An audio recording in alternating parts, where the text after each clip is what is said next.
it's got to clearly depend on how bad the shot is, though. Because if you get fouled and knocked unconscious and then you come back, you're just going to get knocked out. Yeah. If you get knocked out, that's why boxing, right? In with that right, and that sudden, quick, violent rotation of the head is going to transmit a lot of rotational force, not only through the brain, but also through the brainstem, absolutely leading to possibility of a concussion. Thankfully, it didn't completely knock him out, but could absolutely result in some delayed symptoms. It's like a big part of it is speed. Anthony Joshua has that kind of speed. Joe Rogan commented on Jake Paul being taken to the hospital following his knockout loss to Anthony Joshua during a conversation with Daniel Cormier. He noted how devastating the shot appeared and used the moment to highlight just how dangerous boxing can be. Rogan explained that when elite fighters take a clean hit, the effects can be severe and sometimes last far beyond the fight itself. He also pointed out that the sport is unpredictable and that blows like that can cause permanent damage that fighters may carry for the rest of their lives. Out cold. He was and then done. He outboxed him for the rest of the round. How? But again, in MMA, fight probably would have been over, and he would have took less damage. Right, but isn't that a better... Sports physician Brian Sutterer analyzed the situation after the knockout from a medical perspective, keeping his explanation measured and clinical. He said the fight result itself wasn't surprising, but the real concern emerged when Jake Paul said he thought his jaw might be broken. Sutterer explained that a jaw fracture was certainly possible given how cleanly Anthony Joshua's right hand connected with the left side of Jake's face. That said, he emphasized that a concussion was the more serious issue to watch for. He noted that suspected jaw injuries are often less urgent at first compared to potential threats involving the brain, neck, or airway. The forceful and sudden twisting of Jake's head from the punch likely transmitted significant rotational stress to the brain and brainstem, raising the likelihood of a concussion. Even though Jake didn't lose consciousness completely, Sutterer pointed out that symptoms can appear later. Jake's immediate reaction and visible shock suggested he was aware that something serious had occurred. We got the outcome that we all expected. After the fight, though, Jake told Ariel Helwani that he was worried that he had broke his jaw. He said multiple times he was concerned that he had a fractured jaw. And certainly looking at this knockout punch that Anthony Joshua delivers, it is absolutely a possibility that Jake does in fact have a jaw fracture. I'd honestly be more concerned about a concussion. In fact, with most jaw fractures, the more important thing initially is to look for other injuries to the head, to the neck, to the airway. The jaw fracture potentially being there or not is going to be lower on the list often than whether there's damage to the airway, damage to the head. And so very possible to have a concussion or some residual symptoms from this, as Jake Paul's head is relatively still here. We see AJ comes in with that right, and that sudden, quick, violent rotation of the head is going to transmit a lot of rotational force, not only through the brain, but also through the brainstem, absolutely leading to possibility of a concussion. Thankfully, it didn't completely knock him out, but could absolutely result in some delayed symptoms. But you can see where the punch comes in, landing square on that left side of Paul's face. Jake's reaction was pretty telling too. Right away after it, we could see him going down on the canvas here and being very shocked. It doesn't look like there's any obvious deformity to the jaw. We won't necessarily always see a deformity to the jaw, but you could tell he clearly had realized that something serious had happened there and feeling the full power of AJ's right. And finally, on this last view, we can see a little bit better the exact location where the punch comes in. We'll talk about our jaw anatomy, the different areas of the bones, but your temporomandibular joint, where your jaw articulates with the rest of your skull, is sitting right around in this area, and the jaw is roughly coming down in this orientation. And so where that punch comes in from Joshua is a little bit more kind of flush right in the center of the mandible, but also up close near that. Joe Rogan had predicted ahead of the match that the fight was likely to go badly for Jake Paul. He pointed out that Jake was accustomed to competing against older or past their prime opponents, but this time he was facing an active, elite-level heavyweight. Rogan cautioned that the gap in skill and power would be severe and that stepping into that level of competition carried serious risks. The Joe Rogan experience. What do you think about Jake Paul, Anthony Joshua? Boy. Well, realistically, it's one of the craziest propositions of all time. You take a guy who just had a boxing match that looks like a sparring match with a 58-year-old Mike Tyson, and then you're going to fight one of the absolute scariest knockout artists in the heavyweight division. Maybe we should watch the Francis Ngannou fight so you could see. Let's watch that real quick, just so you can see what Anthony Joshua is capable if he's fighting someone that's not in his league. Okay, look, Usyk beat him, and he beat him twice, and Andy Ruiz caught him in the first fight and dropped him and stopped him. Jake Paul's decision to face Anthony Joshua triggered strong reactions throughout the boxing community. While some fans praised Jake for stepping into the ring against such a dangerous opponent, many experienced figures in the sport strongly disagreed with that praise. Luke Thomas was among the most vocal critics of the reaction. He argued that the response to the fight was massively overblown, saying Jake was being applauded simply for lasting in the ring rather than truly competing. Thomas pointed out that Joshua appeared to hold back and did not fight at full force, choosing restraint over dominance. From his viewpoint, the bout was never genuinely competitive but instead a controlled scenario where an elite heavyweight avoided unnecessary damage. Thomas said Jake's performance showed no clear technical improvement, strategic thinking, or real push to win. Instead, he described Jake as largely overwhelmed, unable to engage effectively, and lacking any meaningful offensive intent throughout the fight. Initially watched the Jake Paul versus Anthony Joshua fight. I think I would say that my conclusions now still match most of what I said when I was watching on the initial broadcast, which is that Joshua, he did look a little rusty to me. I'm sorry, but he did. That Jake is, probably a little bit better than we suggested he might be. When I say we, I mean like the hardcore fight community, the fight fans, the people who work in the industry to a degree. Sometimes there is a suggestion that he can't do anything. And I would be like, well, that's a little much. He can do stuff. I mean, it's limited what he can do. It's very limited what he can do. But there is a little bit too much anger towards him sometimes, or just dismissiveness, maybe is a better way to put that. And I don't really co-sign on some of that. He's got some ability. He's not good. Listen to me very carefully. He's not good. But is he the caricature that he is sometimes made out to be in terms of his pure boxing skill? I think it goes a little overboard sometimes. But that isn't the reason why I wanted to make this video. What I wanted to make this video about is two things.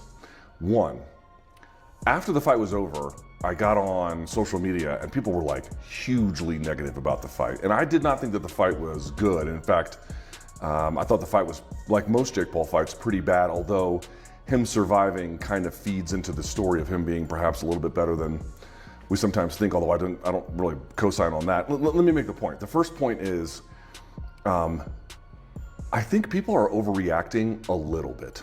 A little bit. People were suggesting when I got on social media that this was like the biggest farce they'd ever seen in their life, and that this was, how could he fight like this, and this was a disaster, and Joshua should have got him out there earlier. There is probably some evidence to suggest that I don't think Joshua was carrying him in the sense of, hey, they coordinated this ahead of time.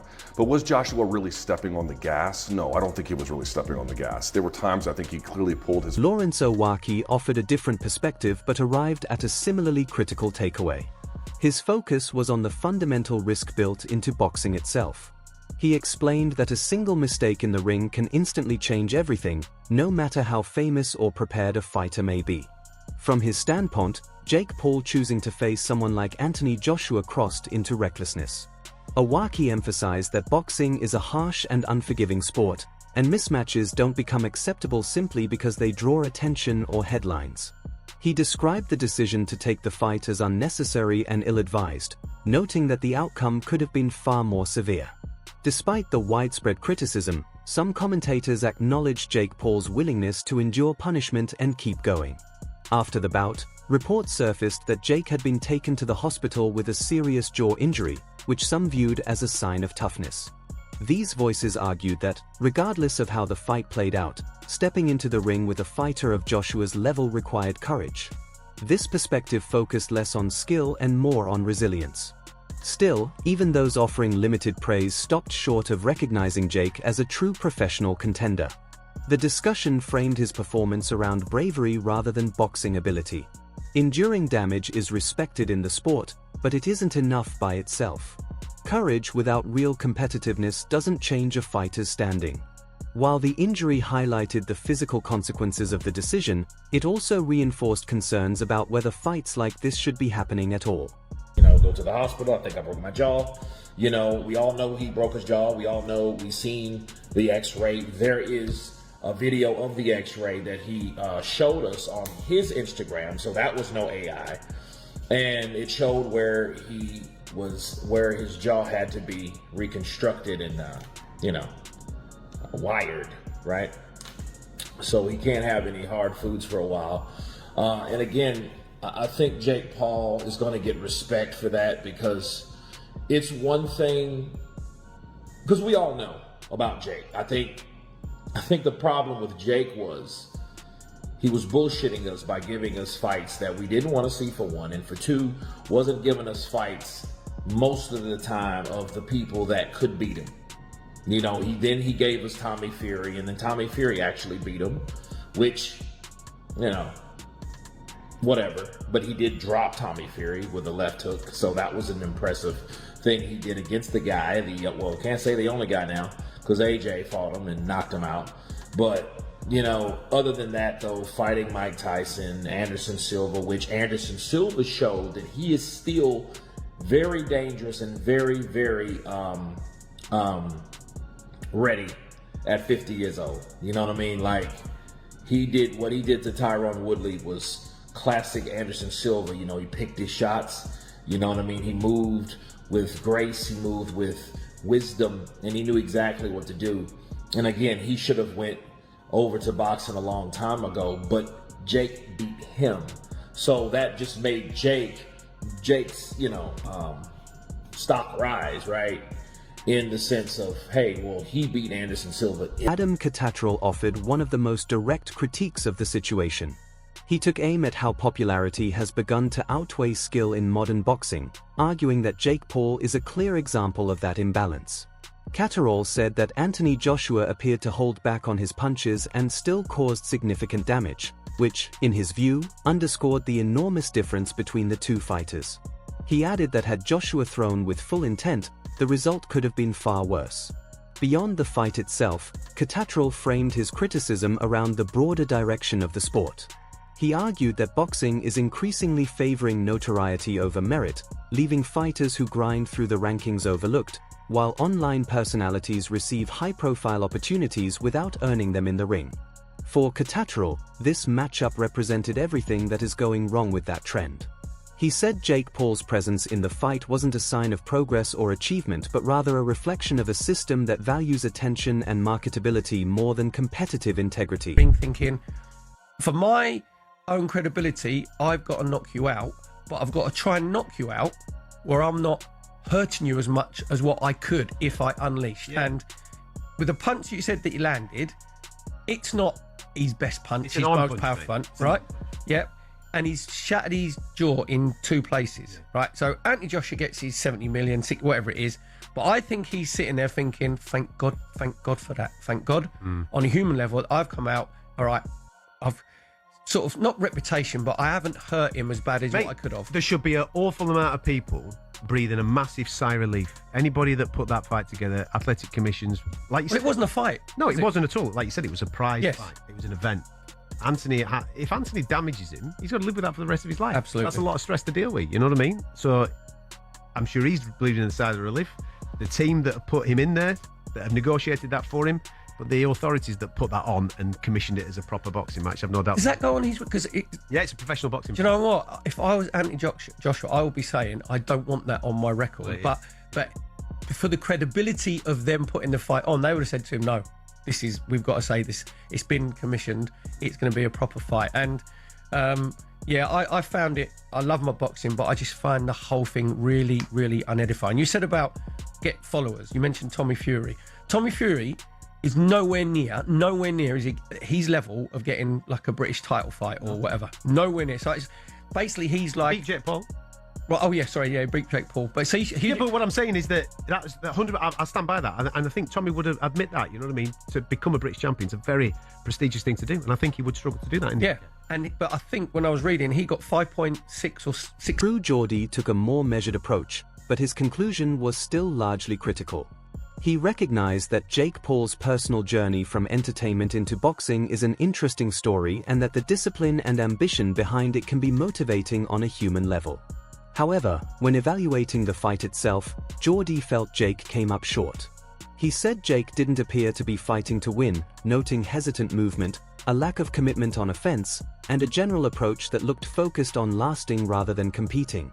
Geordie stressed that boxing isn't evaluated by backstories or good intentions, but by what happens in the ring. While Jake's path may inspire some people, the performance offered little of note from a competitive standpoint.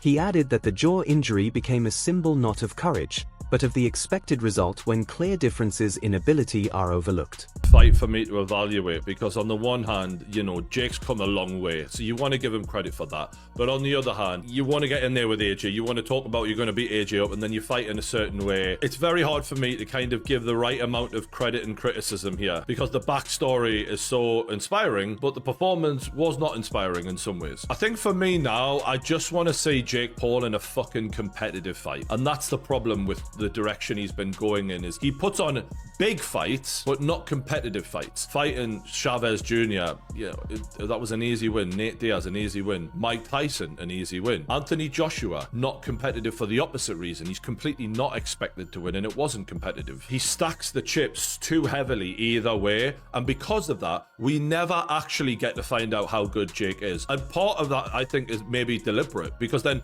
we never know, and the storyline can go anywhere. And while you don't know really how good he is, there's always another dream to sell, and it's almost genius level promoting. It really is. But for his own sake, you know, you're getting into your late 20s now, your physical prime, you're only going to ever find out how good you really are by getting in there with people who are of the level that you claim you're at the right weight class. You are not a cruiserweight. You've got a layer of, you know, body fat on you. You can't be doing that in boxing. If you're a serious boxer, you don't get in there looking like Jake Paul looks. You look shredded, and that's why really he's a light heavyweight. But like, fuck it. If you want to be cruiserweight, be a cruiserweight. Regardless, just fight people who are now like ranked, and let's find out where the fuck he is. Because surely, you know, these money grab Tyson fight, the AJ fight, he's packed that bank chock full, and credit to him. Even if he has hustled people or whatever the fuck, credit to him. One of the best promoters in boxing history, actually. I really do believe that, because even when fights seem ridiculous, Pauli Malignaggi emerged as one of the most outspoken critics of the fight.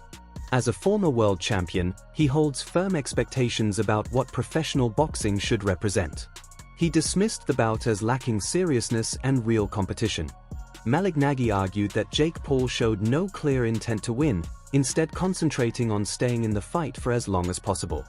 He took issue with Jake repeatedly dropping to one knee and treating the event more like a spectacle than a legitimate contest. His criticism stemmed from a deep respect for the sport. Malignaggi emphasized that real boxing careers are forged through years of sacrifice, discipline, and struggle. Seeing someone step into the ring under completely different circumstances and receive praise simply for surviving struck him as disrespectful to fighters who dedicate their lives to the craft. In his view, the matchup did nothing to move boxing forward in any meaningful way. Respect the boxing fans by going out on his shield. Guy just ran for his life. I just watched Jake Paul run for his life for like 5-6 rounds. Literally just run for. He was doing football jukes. You guys watched that fight? Ring was big. I made a freaking point about that ring being big, and he used it to his advantage in terms of survival in every way he could. I mean, this guy literally never tried to win a second of the fight. He was trying to throw a home run punch every once in a while. Then notice every time he got in the clinch, he just went down. Like he just hugged Anthony Joshua, and then like would go down, and the referee would call it a slip and give him a break, and like he would just kill time that way. Then he was completely angling off. He's completely blading his shoulder off completely to the point where he's so bladed off that he can't even punch. He was just trying to make himself as small of a target as possible. Now Anthony Joshua, people are gonna say, oh, why didn't Anthony Joshua catch up to him? Because Anthony Joshua never had fast feet to begin with, and Anthony Joshua honestly should have probably cut off the ring a little bit better. That's my one critique of Joshua. He probably could have cut off the ring a little bit better. Joshua's always never really had the best feet, but in terms of cutting off the ring, could have at least done that. But honestly, what do you want the guy to do? I mean, this guy ran for his life in a 22 by 22 ring. That ring was huge. That ring was huge. I can't believe what I just watched, guys. I'm seriously, like, dude, that's it. This was AJ's chance. Could have went out on his shield and his chance to say, yeah, get the respect of the boxing community. This was the one that could have got him the respect of the boxing community. This was the one. He came out with all this rap crap and doing the Hulkamania crap and all that other stuff and all that stuff. And I'm thinking to myself, is he that calm, or is he literally just setting up his own demise? I don't know. AJ came out to the ring really serious, which would you expect? And then, I mean, he never fought. Jake never fought. Like, he never fought the whole fight. And then in the end, what happened? You get stopped anyway. You took some shots anyway. His mouth was bleeding at the end of the fight. That wraps things up for today. Thanks for watching, and we'll see you in the next one.